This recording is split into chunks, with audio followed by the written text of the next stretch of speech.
As any mom can tell you, the journey from when she first finds out that she's pregnant to when that baby is born can be one of the most amazing experiences of her life. True, and every time could be a different story. I mean, I had 5 kids, and every one was a different story.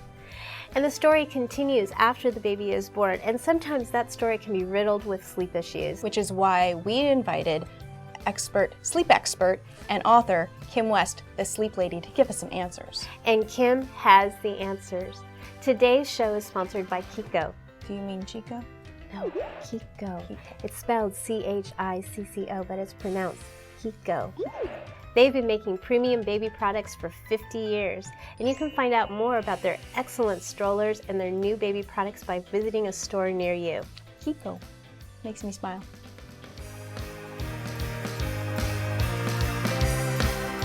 Hi, this is Gretchen and Paige from MommyCast. Today we're speaking with Kim West, the sleep lady. Kim, welcome to MommyCast. Thank you. Okay, you have a term in your book called Sleep Lady the Shuffle? Sleep Lady Shuffle. What is the Sleep Lady Shuffle? It's basically the name for my method, that is a more gentle, gradual method. And in a nutshell, it goes something like this. It's fading from behavioral science. So you put your baby in the crib, drowsy but awake, and you stay with them instead of leaving. And you offer physical and verbal reassurance, like patting and shushing and this kind of thing. And you can pick the baby up when they're getting too hysterical or crying too much, but not, of course, to hold them to sleep. And we do this for 3 nights, for at bedtime and during the wakenings. And then we move the chair every 3 nights. So next to the crib, sitting inside the room by the door, hallway in view, which is right on the other side of the door jamb. And so the baby can see you, or the child can see you, and then out of view. That's what we did with Taylor when we had to transition him. But it was good for you. It was one of those things where I specifically didn't make eye contact with him because every time I looked at him, then he wanted to engage with me. Yeah, there's a lot of focus what's the on my policy on message that? board with eye contact. Basically, this is how I look at it. If your child's being cutesy and wanting to play, peekaboo with the slats or hand you things, then I would close my eyes. And I would sit quietly and just shh, like if here's you are next to the crib. If they're upset, then eye contact is good. Just like when our toddlers are just like when we get down on our knees and talk to them and have eye contact when they're upset. Right. Well, I think it was a little bit of both, I think. But closing the eyes was not a hard thing. I mean, it was like I was really tired anyway, so I just sit in the chair. You weren't faking that? No, I wasn't faking that at all. The key is not to stay too many days there. Right. Because I have plenty of parents who say, oh, I just got this beautiful, expensive, comfortable chaise lounge, and now I sleep in my 2-year-old's room. But that contradicts it, because then you're still helping them go to sleep, right? Well, they just get attached to that's where mommy sleeps. Right, exactly. But that's not this realistic. Is where I sleep, and so you never get out of the room. The other thing, when your child doesn't know how to put himself to sleep, then nap time, you're starting to lay down with that child. Yes. And sleep, trying to get them to go to take their nap. And I often would just fall asleep, and there you go. And there's nothing wrong with occasionally napping with your child. I did that with my girls too. But it's when you have to do it in order to get them to go to sleep. That's right. what became very hard, is because it was a have to. Right. Or else you wouldn't. Oftentimes, but not always, those children that you're lying down with, you did something else for them before that. Like reading a book.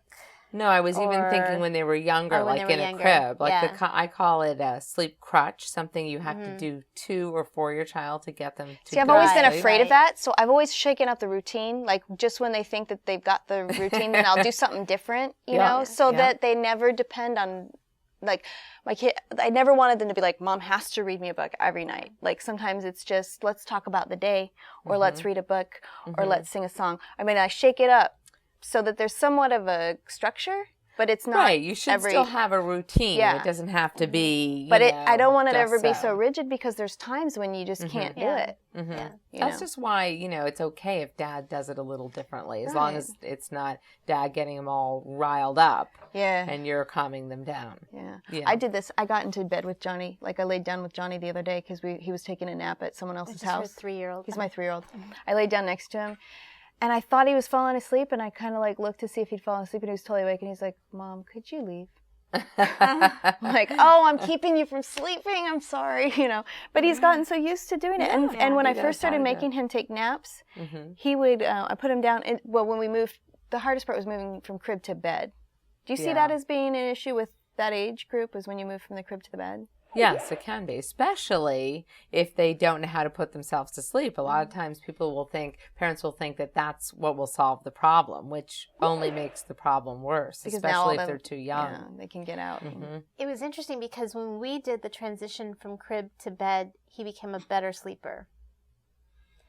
And I'm not real sure why, but all of a sudden when he was in a regular bed and he didn't, I think, feel caged in or whatever, I'm not sure. Have you ever slept on those crib mattresses, though? No, They're really crinkly. I've never gotten into a crib as an adult. Well, I mean, you know how they take. I've had clients who've gotten into their children's cribs. I'm worried about breaking it, but I have laid on the toddler bed with the crib mattress, and it's loud, it's crinkly, it's not comfortable. It's waterproof. Yeah, but they're firm and safe, and But then you move to anyway. So Johnny, when I put him in the crib for his in the bed for his nap, he would just get up and run out and look at me like, "Hey, look what I did! Look at me! Oh yeah, I can do whatever I want." And so I would just, the first time I would say, "I love you," and then I'd put him back to bed, and then progressively I'd have less and less interaction with him. Yeah, I would just kiss him and lay him, put the blanket on, and walk out. And eventually it only took like 3 times before he was sleeping, napping regularly. But he already had the skill. Yeah. Yeah, he did. That's the big difference. Yeah. But I mean, he had that. I mean, he had the ability, of all my kids, the last one had the ability to go to sleep on his own the most. I mean, I think also you were a lot busier because you have 4 other kids. Yeah. And so he had no choice. He really had to kind of fall asleep. You really didn't have the time to stand there and put him to sleep, I think.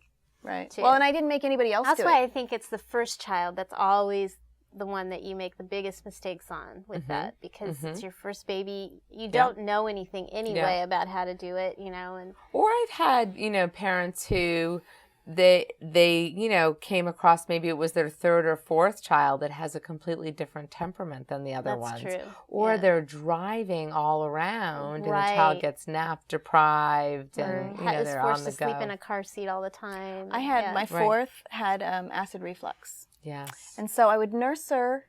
She'd fall asleep in my arms, and I'd lay her down and she'd be laying right there on my bed, and I could look at her, and then she'd wake up like somebody smacked her across the face. Do you see that a lot? Oh, yeah. My horrible. second one had really bad reflux also. Still actually has it occasionally at 10 years old. Wow. Which is common. Absolutely. I would have to say the big medical sleep wreckers are reflux, of course, untreated reflux. Oh, yeah.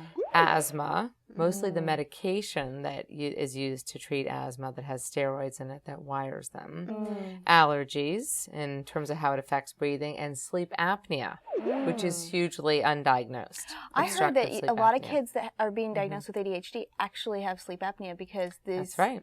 They're misdiagnosed. Right. That's right. Wow, that's interesting. Well, thank you so much. Great information. You're welcome. For more information about Kim West, the Sleep Lady, go to our website, mommycast.com.